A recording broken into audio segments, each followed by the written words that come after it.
यहाँ पर एक क्वेश्चन है, the following quantum numbers are possible for how many orbitals, है ना। नीचे जो क्वांटम नंबर्स दे रखी हैं उनके लिए कितने ऑर्बिटल्स पॉसिबल हो सकते हैं। तो यहाँ पर जो है n की वैल्यू 3 दे रखी है। हम जानते हैं n हमारा क्या होता है, मेन क्वांटम नंबर यानी चीफ क्वांटम नंबर, मुख्य क्वांटम संख्या, जो क्या बताती है, नंबर ऑफ शेल्स बताती है। यानी इलेक्ट्रॉन्स के जो न्यूक्लियस के चारों ओर वो घूमते हैं तो जो है उनके नंबर्स को बताती है। यानी पहला शेल हो जाएगा तो ये क्या हो जाएगा, n is equal to 1 first shell. Second वाला हो जाएगा तो क्या हो जाएगा, n is equal to 2 second shell, है ना, ये फर्स्ट शेल। और थर्ड वाला n इज इक्वल टू 3। इस तरह से n 4 5, है ना, जितने शेल्स होंगे किसी भी एटम में, तो ये नंबर ऑफ शेल्स यानी मुख्य क्वांटम संख्या मेन क्वांटम नंबर को बताता है। दूसरा हमारा होता है, वैसे हम इसको KLMN से भी डिनोट करते हैं, ये K, ये L, M और हो तो N, ठीक है ना।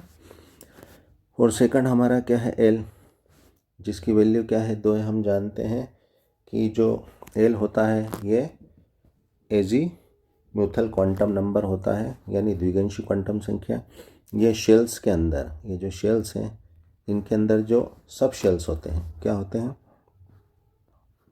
S, P, D, F, और आगे जो भी हो E वगैरह जो हमारे, हम तो जो है SPDF को जानते हैं, ठीक है ना। तो हम जानते हैं हर क्वांटम नंबर अपने से आगे वाली क्वांटम नंबर पर डिपेंड करती है, हर पीछे वाली। तो L जो है N पर करेगी, M जो है L पर करेगी, ठीक है ना। और हमारी एक और होती है S जो M पर, है ना। हर बाद वाली क्वांटम नंबर हमसे उससे पहले वाली क्वांटम नंबर पर डिपेंड करती है, निर्भर करती है। तो हम जानते हैं किसी भी n के लिए, चूँकि इस पर डिपेंड करती है, तो किसी भी n के लिए L की वैल्यू हम जानते हैं क्या होती है, 0 से लेके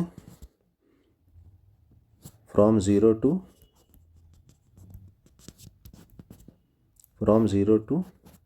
n-1 होती है, जहाँ n हमारी मेन क्वांटम नंबर है, ठीक है ना। तो हम अगर ये n फर्स्ट शेल है, ठीक है, इसकी वैल्यू अगर हम यहाँ रख दें फर्स्ट शेल की, तो ये हो जाएगा 1-1, ये क्या हो जाएगा, 0। यानी सिर्फ हमारी जो है फर्स्ट शेल के लिए वैल्यू क्या आएगी, 0।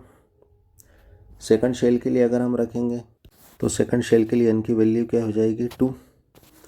तो 2-1 अगर हमने किया तो क्या हो जाएगी वैल्यू, 1। यानी सेकंड शेल के लिए, यानी इसके लिए, ठीक है ना, इसके लिए वैल्यू क्या हो जाएगी, 0 और 1।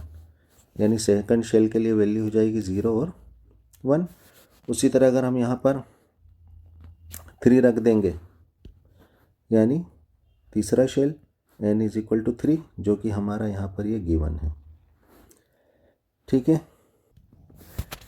इसके लिए क्या हो जाएगा, 2, यानी 0 से लेकर 2 तक जो है L की वैल्यू, यानी इसके लिए 0, 1 और 2 हो जाएगी, ठीक है ना। और अगर हम फोर्थ शेल होता उसके लिए वैल्यू रखते तो क्या हो जाती, 0, 1, 2 और 3 हो जाती, किसकी, L की वैल्यू, ठीक है ना। अभी हम एक थोड़ी सी जानकारी दे रहे हैं, फिर हम हमारा आंसर देखेंगे, ठीक है। तो यहाँ पर क्या हो जाएगा, 0, 1, 2, 3, L की वैल्यू कौन से, अगर फोर्थ शेल होता तो, ठीक है ना। यानी मैथमेटिकली अगर हम देखें तो एजीमुथल क्वांटम नंबर जो है दूसरी, है ना, द्विगंशी क्वांटम संख्या, वहाँ पे जो है सब शेल्स के लिए होती है, जो ये शेल्स हैं, ठीक है ना, और ये क्या होते हैं हमारे सब शेल्स। तो मैथमेटिकली इसकी वैल्यू क्या क्या होती है, एस की होती है 0, पी की होती है 1, डी की होती है 2 और एफ की होती है 3। तो हमने जो फर्स्ट शेल के लिए निकाला था तो 1-1 यानी सिर्फ 0 आया था, ठीक है ना। तो ये हमारे पास जो है 4 शेल्स के लिए वैल्यूज़ हैं। तो हम 0 किसको बोलते हैं, एस सब शेल को, एस उपकोष को। तो ये जो है 0 के लिए क्या हो जाएगा, ये एस, यानी पहले शेल में सिर्फ एस सब शेल होता है। दूसरे शेल के लिए क्या वैल्यू आई थी हमारी, 0 और 1। तो 0 को हम एस कहते हैं और 1 को क्या कहते हैं, पी, यानी सेकंड शेल में एस और पी सब शेल होते हैं, है ना। ये दूसरे वाले में एस और पी। तीसरे में क्या हो जाएगा, 0 एस जो है 1 हो जाएगा पी और 2 ये हो जाएगा डी। यानी थर्ड शेल में, तीसरे शेल में, ये वाले में कितने सब शेल्स होते हैं, एस पी डी। और फोर्थ वाले में 0 यानी एस, 1 यानी पी, 2 यानी डी और 3 यानी एफ। ठीक है। तो यहाँ पर हम अगर देखें तो हमें दो चीज़ मिल गई। एक तो हमारा थर्ड शेल है और L2, और L2 हो तो क्या हो जाता है, 2 की वैल्यू होती है D। ठीक है। तो यहाँ पर क्या हो जाएगा, ये हो गया तीसरा शेल और L की वैल्यू D, यानी ये 3D हमको मिल गया है। ठीक है ना। यानी हमारा इलेक्ट्रॉनिक कॉन्फ़िगरेशन जो हम देखते हैं उसमें ये 3D हमें मिल चुका है। ठीक है। अब हम बात करेंगे किसकी, m क्वांटम नंबर की, जिसकी वैल्यू क्या है, +2। अब हमें जो 3D मिला है, यानी तीसरे शेल का D सब शेल, हम जानते हैं कि D सब शेल में कितने ऑर्बिटल्स होते हैं। जैसा कि हम जानते हैं कि S जो होता है उसमें एक ऑर्बिटल होता है, P में कितने 3 ऑर्बिटल्स होते हैं, D में कितने 5 ऑर्बिटल्स होते हैं और F में कितने होते हैं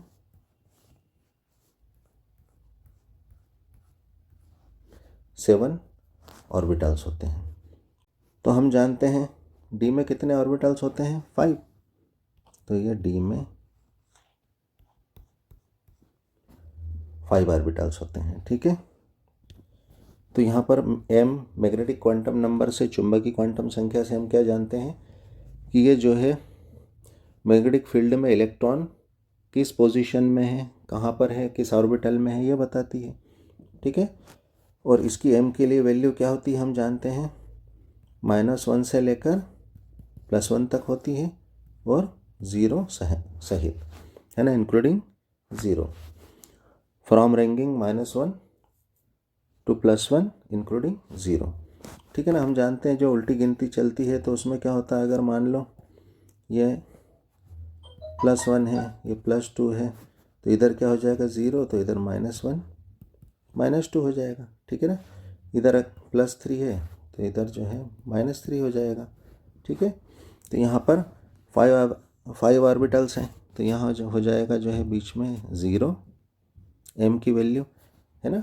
ये मैग्नेटिक फील्ड में इलेक्ट्रॉन्स की पोजीशन को बताती है, किस ऑर्बिटल में है।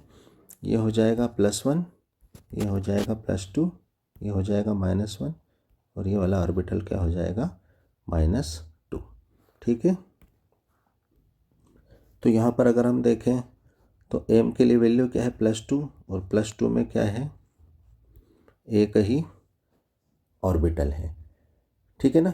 यहाँ पर अगर ये m की वैल्यू -2 भी अगर देता, ठीक है ना, क्या देता, -2, तो भी एक ऑर्बिटल होता, -1 भी देता तो भी एक ऑर्बिटल होता। अगर ये 0 वैल्यू देता m की, कि m = 0, तो भी एक ऑर्बिटल है। और +1 वैल्यू देता तो +1 में भी क्या है, एक ही ऑर्बिटल होगा। तो यहाँ पर हमारा आंसर क्या होगा, +2 के लिए एक ही ऑर्बिटल। यहाँ पर ये जो पॉसिबल क्वांटम नंबर्स दे रखी है उसके लिए जो है कितने ऑर्बिटल्स होंगे पॉसिबल, एक ही ऑर्बिटल होगा। ठीक है ना। तो यहाँ पर हमारा आंसर ए है कितना, 1। Thanks for watching.